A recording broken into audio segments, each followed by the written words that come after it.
Just describe to me a little bit about if you picked this horse out of the Keeneland September yearling sale, $70,000 alternation. Tell me what you like about her and whether or not batches by alternation give you any trepidation.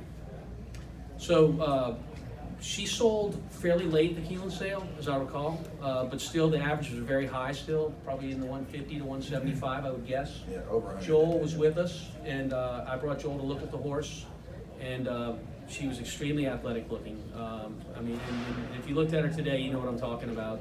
And I think the fact that she was by a relatively unknown sire, a sire that never even won a Grade 1, people got off of her. But we were looking for an athlete, and she's some athlete. Other questions? Tim Sullivan, the Courier Journal. Tom, you had, as of the last time I looked, you had the highest winning percentage of all time of the top 50 trainers. Why has it taken you till today for this breakthrough? So I think part of that is that my label, maybe even up until today, has been, oh, he's a great claiming trainer. You know, he knows how to work with horses well and do that. But I've never been known as someone that's a developer of horses, although I think I've developed quite a few. Certainly not the likes of one like this. And about 4 or 5 years ago, I made a committed effort to start going to the yearling sales and trying to change that and trying to be a trainer that people wouldn't just say, hey, he's just a claiming trainer. So, so she is one of maybe the second or third season we've done this to go to the sale and actively buy, say, 10 horses, which I've never done. I usually get 2 or 3 a year, and that's it. And you know, it just was the right move. We may buy a few more this year.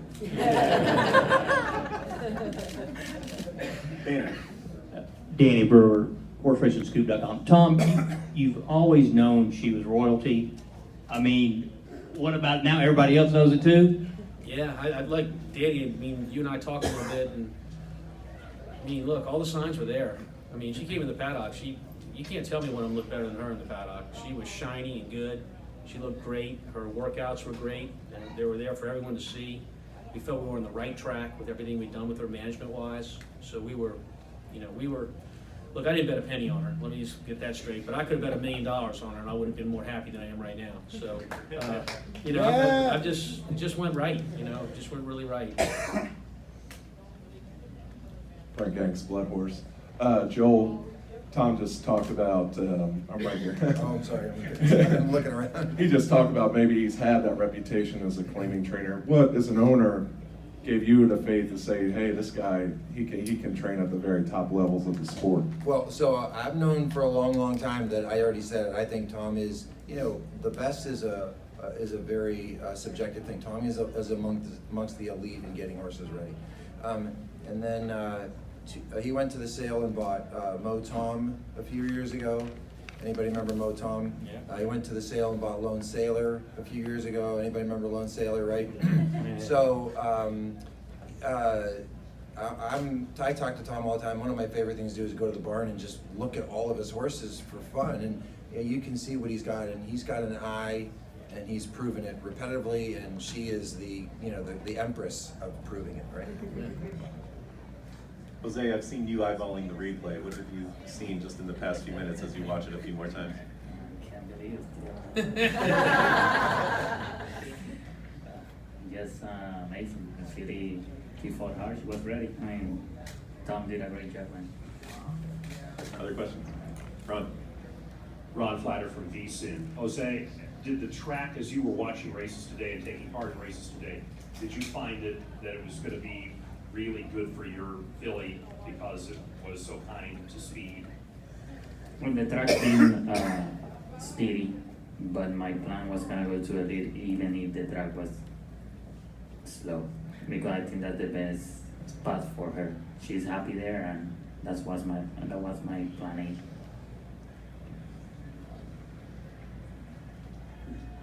For Tom, this is Sean Collins with Top of the Track. And it is so very impressive to be able to pick horses with all the competition there at Keeneland or Fasig-Tipton. What do you think helped to develop the eye for picking good horses? Well, my first job at the racetrack was when I was 15 years old in high school, working Christmas holidays. I'm 57. I never stopped working at the track. When I got done with high school, I was ready to go to the racetrack. My parents wouldn't allow it. There's nobody in my family that's involved in racing. They said, you got to get a college education. And so I worked summers at the racetrack when I wasn't in school at LSU. I graduated and I went straight to the track and I worked my way up. I've worked all aspects of it, from hot walker to groom to assistant trainer to vet assistant. I've done a lot, and I've always tried to work hard, and I've always tried to follow the golden rule, which is you got to be there. You know, that means in the mornings you got to be there. It means in the afternoons on a Monday or Tuesday you got to be there. Your horses talk to you 24/7, so I try to be a hands-on guy that's around the barn a lot, and I'm not unique. There's a lot of other trainers that do the same thing. But that served me well, and I think it served me well in terms of picking out horses. Joel, your dad owned horses, correct? Can you just tell us a little bit more about your background and how you ended up in the racing game? Yeah, so my dad, my parents are both immigrants. I'm first generation. My dad grew up in Egypt, loved going to the track. They migrated through Europe to wind up getting over here. And he was a physician, and once he got settled, he went to the track, and we had some $1,500 claimers at Waterford Park, and that's how he got going. And I was at the track all the time, and we bred, and he built a barn in the backyard, a 12-horse barn, and we got 25 cents a day to feed him in the morning, and we were out there all the time, and on the weekends we went to the track, and so. It was a passion of my dad's that I loved, and so it was a joy, a treat for me to go to the track, and I've been going since forever, and here we are. Terrific. Any other questions? Yeah, Tim. Tom, if you could amplify on the idea of going from claimers to more expensive horses, and the leap, I guess you have to have of confidence to spend that kind of money. Where did you develop that, and when did you feel comfortable at that level playing in that game? Well, I think it goes back to what the jobs I had before I ever trained a horse. My first win was a filly at Sportsman's Park in 1987 named Prize Dream. And when I started training in 1987, I wasn't afraid. I knew I could train a horse. So I was ready. And as far as the opportunities I've had at the sales, buying young horses, you would still say probably that I'm a bid player at the sales. I don't buy the $500,000 horse, but I get to participate, and I'm excited to do it, and looking forward to doing it some more. I do want to say one thing, and if we don't mention it, we're gonna regret it.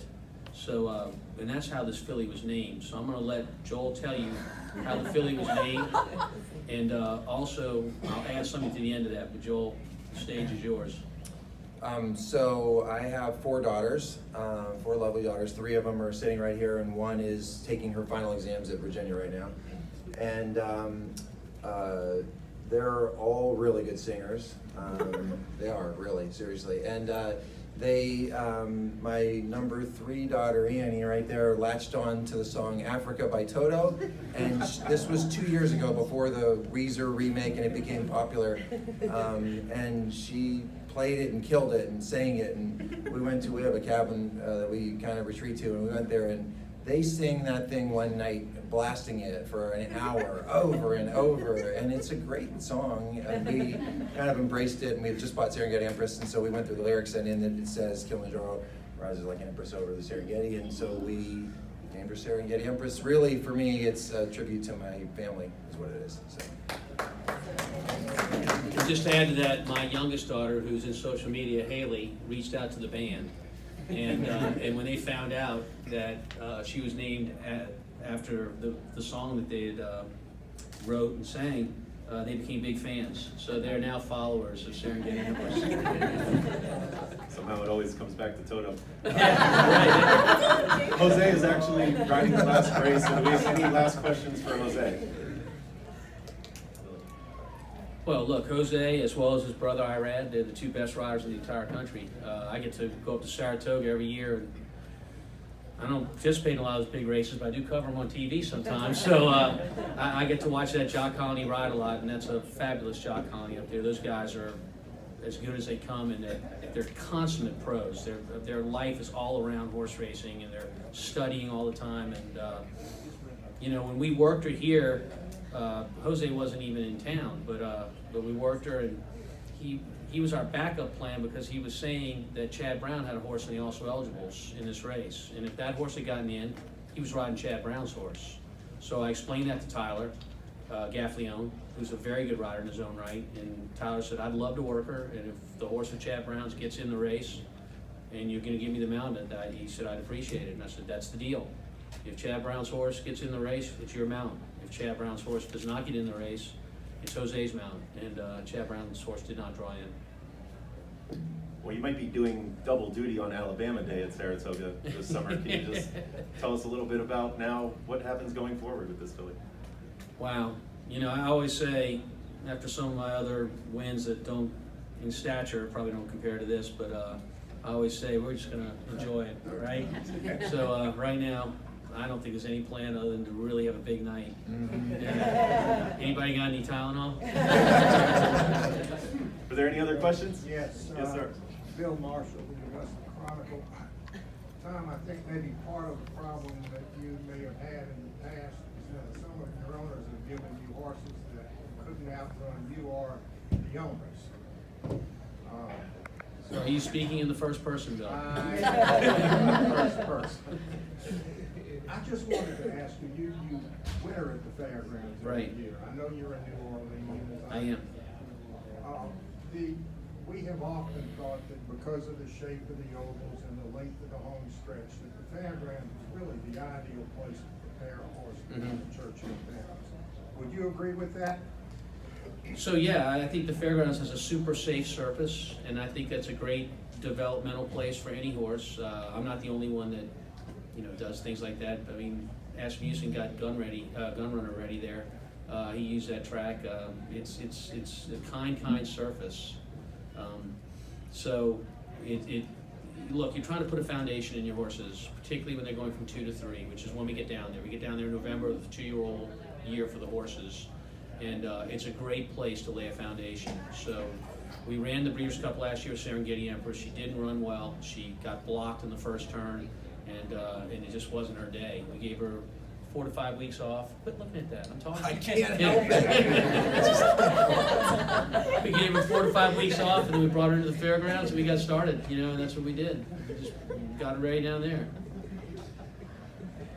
Last call? I think Liora was second, right? Is that right? Yeah, so fairgrounds 1-2, right? Yeah. Yeah, got one. One more if it's all right. Any other questions? Oh, Frank?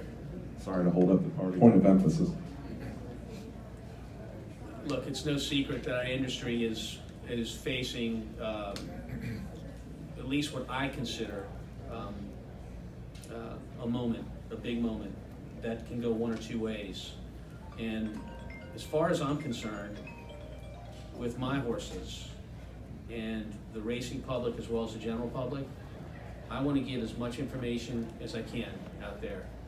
I want everyone to know what I'm doing, why I'm doing it, and certainly there were some naysayers after the Fairgrounds Oaks that thought Serengeti Empress shouldn't run the Kentucky Oaks after a bleeding episode. So I thought it was very important to document everything that we did.